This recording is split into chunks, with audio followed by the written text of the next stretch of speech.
Muy buenos días, mi nombre es Ángel Joaquín Salazar Villagrán, Carnet 2020-31099, sección F. El tema a discutir el día de hoy es jerarquía normativa. En la obra de Alberto Pereira Orozco, la norma se define como un medio de control creado por y para la sociedad, para su organización y desarrollo. Existen dos formas de ver a la norma, uno amplio o lato sensu y otro estricto o stricto sensu. Para fines de esta investigación nos enfocaremos en la acepción más cercana a la jerarquía normativa, que es el stricto sensu, que le da a la norma una acepción como un elemento que impone deberes y confiere derechos. A las reglas de conducta que son obligatorias o que conceden facultades se les llama normas, mientras que las reglas cuyo cumplimiento es potestativo se les conoce como reglas técnicas. Tanto las normas como las reglas técnicas son reglas de conducta. La diferencia sustancial entre las dos es que las reglas técnicas están sujetas a la discreción de las personas, siendo ellos los que deciden si cumplirlas o no, mientras que las normas poseen un carácter imperatributivo, es decir, que las personas deben cumplir con su obligación. Y para su aplicación en la sociedad, estas se determinan como normas sociales. Las normas sociales son aquellas que dirigen las acciones de los hombres dentro de la sociedad. Su fin, en esencia, es crear una sociedad basada en los principios de igualdad y del orden público. Estas normas sociales se clasifican en normas tecnológicas y normas ideológicas, que a su vez están integradas por normas jurídicas, normas morales, convencionales religiosas y consuetudinarias. Esta clasificación fue sugerida por Pérez Guerra, de acuerdo a su criterio. Las más importantes para el desarrollo de este video son aquellas que denominamos como normas jurídicas. Estas normas son aquellas que tienen como fin el desarrollo y el mantenimiento de un sistema político y jurídico, creadas y sancionadas por un grupo de juristas, dándole origen al Estado. Esencialmente, estas normas tienen un carácter bilateral, imperatributivo, exterior, coercible y heterónomo. Son normas bilaterales porque establecen la relación entre las personas subyugadas al orden establecido y a los que lo someten. Imperatributivas porque imponen un deber de conducta. Exteriores porque norman una conducta definida en la sociedad. Coercibles porque les da la facultad al Estado de imponer con una serie de mecanismos y procesos legales su autoridad, y heterónomas porque están ligadas a un poder externo. En el derecho positivo, un sistema de normas creadas por una soberanía legítima que busca que cada una de sus normas sean cumplidas en un orden normativo y a su vez cumplan con los requisitos para poder ejercer su validez, explica que dentro de un ordenamiento jurídico deben existir normas que regulen la conducta de los seres humanos subyugados a este orden, y que estas normas deben estar sustentadas por otras de mayor rango, o normas puestas, que a su vez se sustentan en otras normas de mayor rango.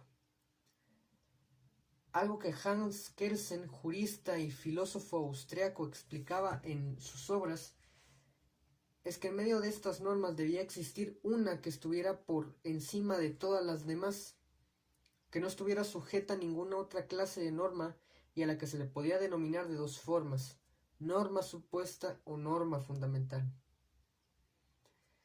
Además de ello, demostró un punto bastante interesante, ya que explicaba que esta norma fundamental, al no estar sujeta a ninguna otra fuerza en el sistema, se encontraba fuera del derecho positivista. Esto quiere decir que en el caso de nuestro ordenamiento jurídico, aunque sea una idea bastante común entre los que aún empezamos a estudiar esta ciencia, esta norma no puede ser la Constitución, ya que la norma está compuesta de normas de carácter positivo. Quiere decir que esta norma dotaría un carácter de validez incluso a la propia Constitución. Aunque esta norma existe en un marco teórico por ser supuesta, es una norma que muchos discuten a cuál pertenece. Sería algo así como el libro sagrado del derecho, porque de ella partiría toda la esencia del derecho como la conocemos en la actualidad. Esta norma fundamental se encuentra en la cúspide de la pirámide de Kelsen, una estructura sustentada en el sistema de Kelsen de jerarquía normativa, en donde pone cada especie de norma según la importancia que tenga y la influencia que ejerza las normas debajo de ello.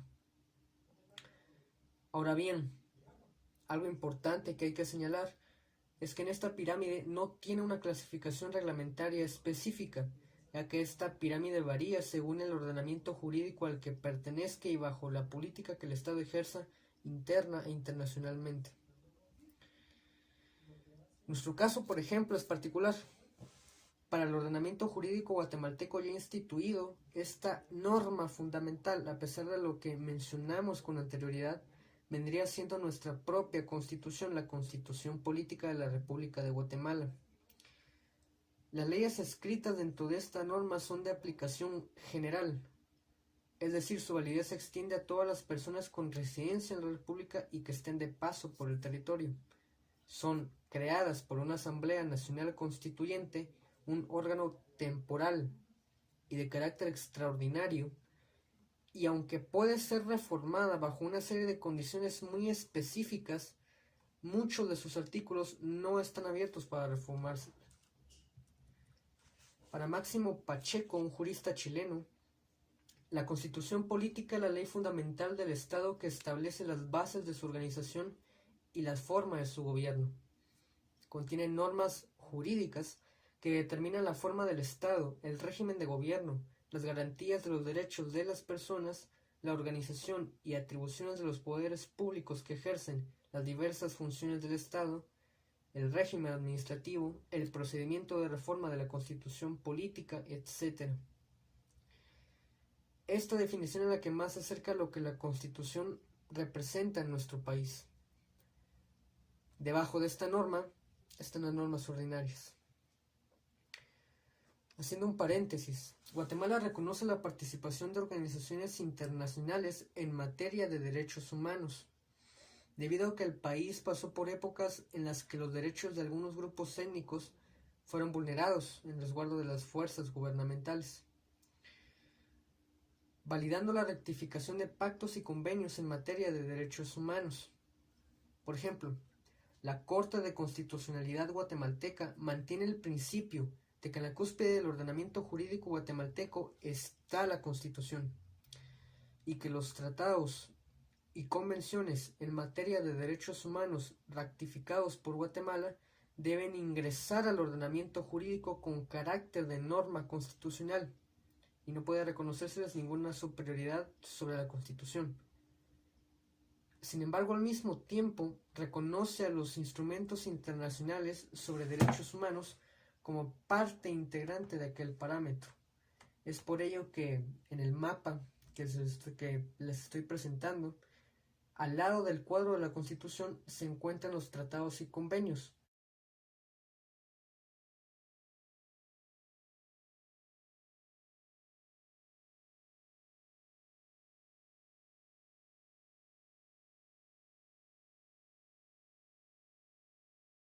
Que aunque no estén por encima de la Constitución, por encima de la norma, poseen un carácter constitucional al lado de la Constitución. Es por ello que posee la misma validez y la misma soberanía por encima de otras normas dentro de la jerarquía que se presenta en el mapa. Y este argumento, este principio, tiene su fundamento legal en el artículo 175, jerarquía constitucional, que establece que ninguna ley podrá contrariar las disposiciones de la Constitución. Las leyes que violen o tergiversen los mandatos constitucionales son nulas ipso jure. Es decir, estas normas que contrarien las disposiciones de esta norma son anuladas. Prácticamente ni su fundamento ni su aplicación tienen validez en ningún ámbito dentro del país. Ahora bien, mencionados estos pactos y convenios, debajo de la Constitución están las normas ordinarias. Las normas ordinarias son aquellas de aplicación general, creadas principalmente por el Congreso de la República. Todas aquellas normas creadas por el Congreso que tengan la finalidad de atribuir obligaciones y conferir derechos, no solo a un grupo específico de la sociedad, sino a la sociedad guatemalteca en general, entran en este estrato automáticamente, y en ellas están la ley del organismo judicial, el Código Civil, el Código Penal, el Código Procesal Penal, para poner ejemplos. En el siguiente estrato están las normas reglamentarias, normas que tienen por objeto fundamental establecer los mecanismos para la aplicación de las normas ordinarias. Es decir, mientras que las normas ordinarias dan la pauta para establecer derechos y obligaciones por medio de una serie de reglas y leyes, las normas reglamentarias se enfocan en crear los procesos en los cuales dichas normas impondrán su aplicación. Son creadas por los tres organismos del Estado: el Ejecutivo, el Legislativo y el Judicial. Un ejemplo para identificar estas normas en nuestro ordenamiento jurídico son el Reglamento para la explotación de sistemas satelitales en Guatemala, el Reglamento de la Ley Orgánica de la Contraloría General de Cuentas, el Reglamento Interior de Trabajo para Empresa X, etc. Y finalmente, en lo más bajo de la pirámide, en lo más bajo de este esquema, tenemos a las normas individualizadas. Estas no son generales. Sus disposiciones no se extienden a todas las personas. Estas, como lo dice el título, son de aplicación particular. Se aplican a personas determinadas en casos especialmente determinados por la ley. Un claro ejemplo de esta clase de normas son las sentencias de todos los tribunales, los contratos civiles y mercantiles, los pactos colectivos de condiciones de trabajo, etc.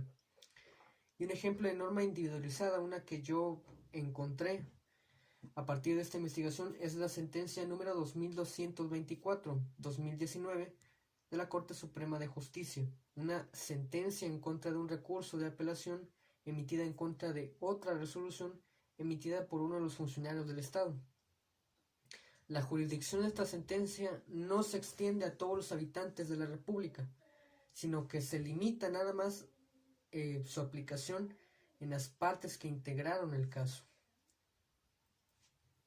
Eso sería toda la jerarquía normativa según el ordenamiento jurídico guatemalteco. Muchas gracias.